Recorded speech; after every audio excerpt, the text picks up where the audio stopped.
Hello folks, this is the East Coast Economic Update for June the 11th, 2009. Excuse me while I turn around and throw my phone out of the way so it doesn't do any interference. So I'm going to touch base on a few things. Just want to point out the usual.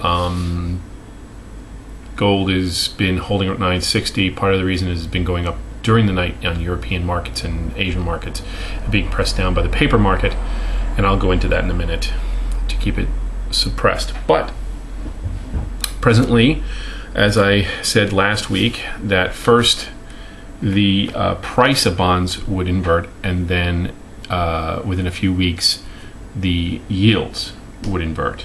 Now, so far the prices have inverted a great deal, and the yields are starting to edge up. Presently, the 30-year bond is at 4.67%.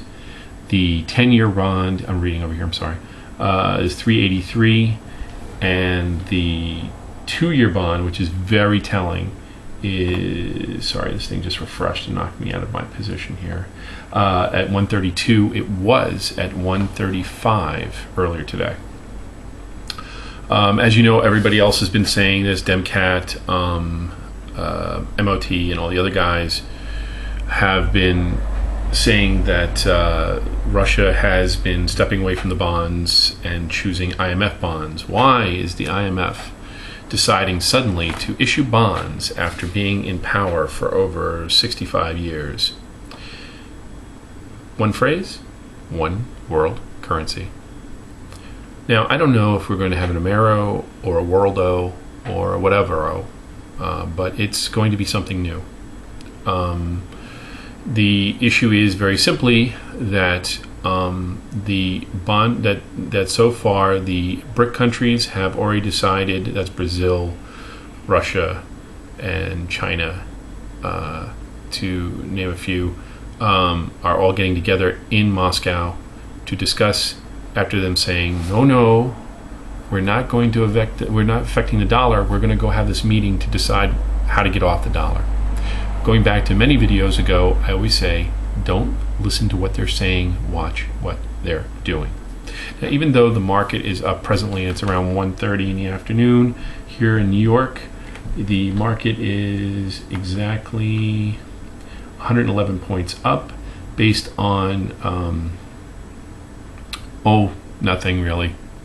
Even though they state here on the Bloomberg breaking news that household wealth in the United States fell by $1.3 trillion in this quarter alone. This is the Federal Reserve telling us this. And I'll list all over here. And the BRIC countries are, as I said earlier, are going towards that. And of course now, just as everything is going to shit in a handbasket, and I apologize for the language, the swine flu has now been declared a pandemic by the WHO. So it's kind of funny. They did these bond offerings yesterday, and unfortunately, guys, I would have done this earlier, but I was hiking and camping on the AT Trail. No, I didn't get a chance to do any videos, but I had a really good time. I did not hear about this horrible shooting incident, and I'll get into that as well at the Holocaust Museum. But funny that this happened just as China and Russia walked away from the bond sale in the middle of the sale, around 12:59, something like that. Curious. Two other things before I discuss the Holocaust Museum shooting.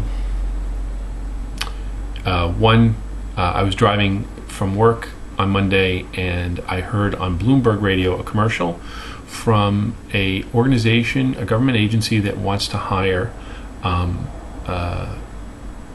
people from the financial world, in world finance, international finance, and mortgage-backed security and CDO experience. That governmental organization, the CIA. It's on their website, CIA.org. Check it out. I'm going to have it up here. Very interesting. Why does the CIA need finance folks that know how to screw up stuff by messing with paper, especially treasury bonds and mortgage-backed securities? Why is the Central Intelligence Agency getting involved with this? Why are they hiring people? Is this part of the $600,000 100,000 jobs that Barack Obama wants to, give for the summer. Why? That's a question I don't have an answer to. But I'd be interested in what you think. So after all saying that, now I'm going to give you the quick down and dirty about this shooting incident. Let's talk about physics, shall we? First of all, I'm a Jew. You know I'm a Jew. I'm an Orthodox Jew. I'm a rabbi. My family, my ancestors died in the Holocaust, yes. My father fought in World War II, saw Auschwitz. He was one of the liberators that was at Auschwitz. After saying all that, I find it highly, highly unusual that an 88-year-old man can outgun a 27-year-old former Army sergeant with a .22 short, long shotgun, handgun. They're not sure. I don't care who you are. I don't care if you were the first Green Beret in 1944. Chances are, if you're 88 and I'm 27 and I'm fairly well built and have military experience, I can take you. You may have wounded me, but you didn't kill me. I think it's a distraction, ladies and gentlemen. You know it's a distraction. For what? That didn't work quite well, so this is now suddenly a pandemic has cropped up. Interesting. So, unfortunately, my theory is on schedule. I said that by May 1st, this thing would start to slide down, and within 30 to 90 days from that point on, we'd have total collapse. Other websites and sites that use information from web crawlers are seeing the same thing. I would suggest that you go on to, and I will list it here, halfpasthuman.com.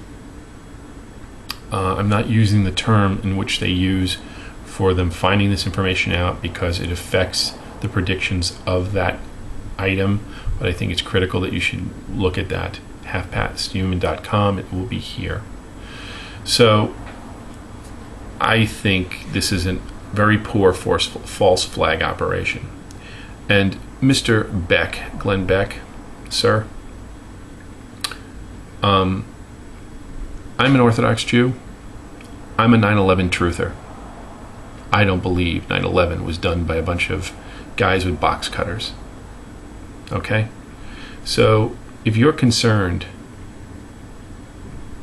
and calling people who were supporting this fellow, which we didn't know about until June the 10th, white supremacists, then what the hell am I? Sir, what the hell am I? Mr. Beck, Mr. Glenn Beck, you're a shill. I want to just say that on open camera. You're a shill. You try to warm people's hearts in by bringing in Gerald Celente and then shoot down the people who made Gerald Celente possible.